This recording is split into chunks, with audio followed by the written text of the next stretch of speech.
Hello, dear reader, and welcome back to the Lunar Nebula reading channel with me, Jalinon, as we take a look at famous author Brandon Sanderson. This is an author profile where I kind of go through various things he's done, such as write a lot of books. The man is prolific, and it may be a little bit daunting. Where should I start? One thing to note is his books are pretty much all kind of connected in a very loose way with his universe of the Cosmere. However, that usually doesn't matter one iota to the series that you're reading, right? So if you're a younger reader and you're trying to get into the series that Brandon Sanderson writes, then I would recommend the Alcatraz Smedry books. Those are pretty fun. They're fairly quick. Brandon throws in a lot of self-deprecating humor, especially aimed at writing large fantasy novels, which he does all the time. So yeah, I really like that one. If you want more of a standalone novel to get into, I really enjoyed Elantris. That was the first book I read of his. It is fantastic, and it kind of led me into the Sander fan zone of being a Brandon Sanderson fan. So I wouldn't recommend it for kids because there are some harder things in there, like disease and tough things that, he doesn't go into any true horrific details, which is great. That is one thing I really love about him. There's usually not too many curse words either. Could be a part of the fact that he's Mormon. He does teach at Brigham Young University, and he's even been kind enough to put some of those lectures online so other writers can learn from him, which is pretty great. And he also has the podcast Writing Excuses, which he co-hosts with other writers to try to help aspiring writers get rid of their excuses and get to writing. So that's a little bit of a rabbit trail, but yeah, he's a cool guy. And his books are pretty much all good. So really, you can probably jump into just about any of them. But if you are going to try to jump into his bigger novels, I would suggest Elantris, Mistborn, or The Way of Kings. The Way of Kings is his epic fantasy first book in the Stormlight Archive. It's probably going to be as big as or bigger than The Wheel of Time, and he's releasing the fourth book this November. And yeah, I love to describe it kind of as anime meets Lord of the Rings, because it's just lots of cool action, cool magic system, and then you also have the epicness of Lord of the Rings. I don't want to ruin stuff, but Dalinar is my favorite character. Go Dalinar. And yeah, I would say the first book was my favorite. Second book kind of dropped off a little bit, I think because he lost focus on kind of the central conflict by pulling back and showing off more of the world through other characters. But that's fine. It was still a great book. It just wasn't as great, which I feel like it's really hard to match Way of Kings anyway. Go figure. Yeah, Mistborn is... how to describe it?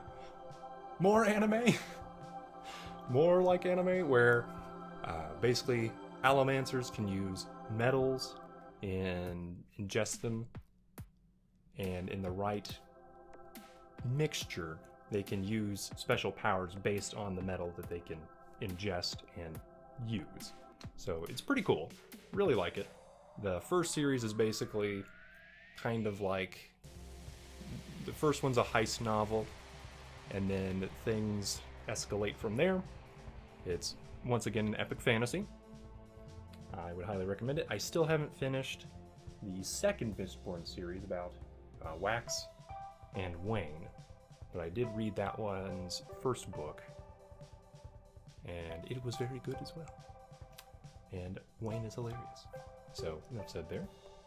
Once again, if you do, though, want to get into a series he has pretty much finished, I would recommend The Reckoners for high schoolers. It's, once again, very good. You'll see a common theme here. I really liked the Reckoners series. It's basically, superheroes are all evil.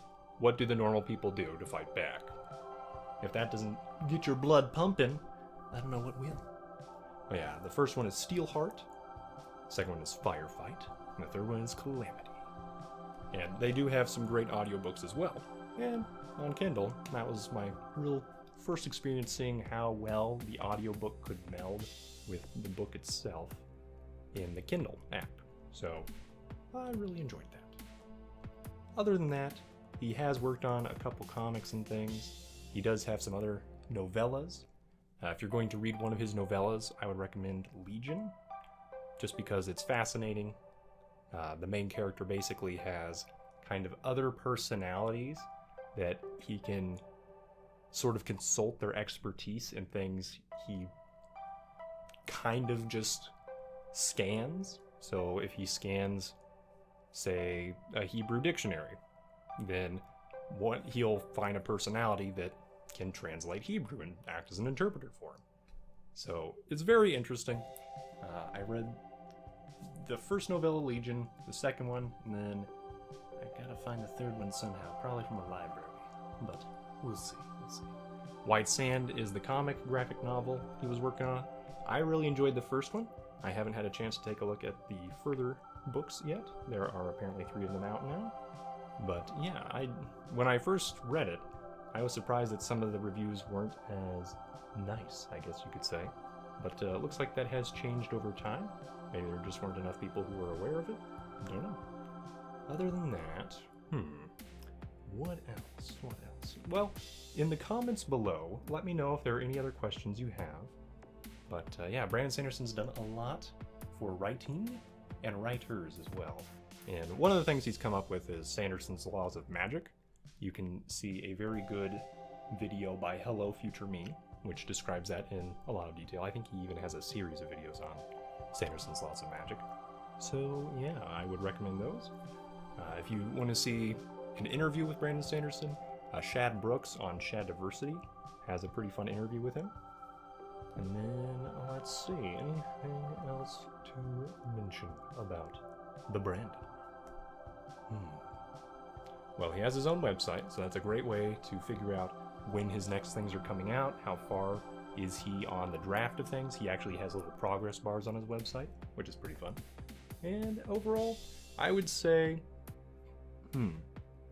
most of his stuff is pretty much, I would say, accessible to high school age readers, because he doesn't usually have too many curse words or like terribly graphic violence or go into too many adult details. For his young adult novels, yeah, those are, I would say, acceptable for young adults. The Reckoner series is a bit dark because super evil, super powered individuals are wrecking the world basically and trying to take over parts of it. And so I would suggest that for probably high school aged readers as well, rather than middle schoolers. Whereas Alcatraz Smedry, I'd say middle schoolers could read Alcatraz just fine. Yeah. He also pokes fun at Harry Potter in that, so hilarious. Well, dear viewer, I hope this video is helpful to you. And if you prefer to just go look at Wikipedia, you can do that. But leave a like if you've enjoyed this author profile on Brandon Sanderson. Subscribe to see more iOS videos about reading apps, about authors. If you enjoy this, let me know once again, because yeah, these usually take a while to edit, and if you're not enjoying them, then I won't make them. Feel free to share this video with a friend if you think they'll enjoy it, and I hope you have a great day, dear reader.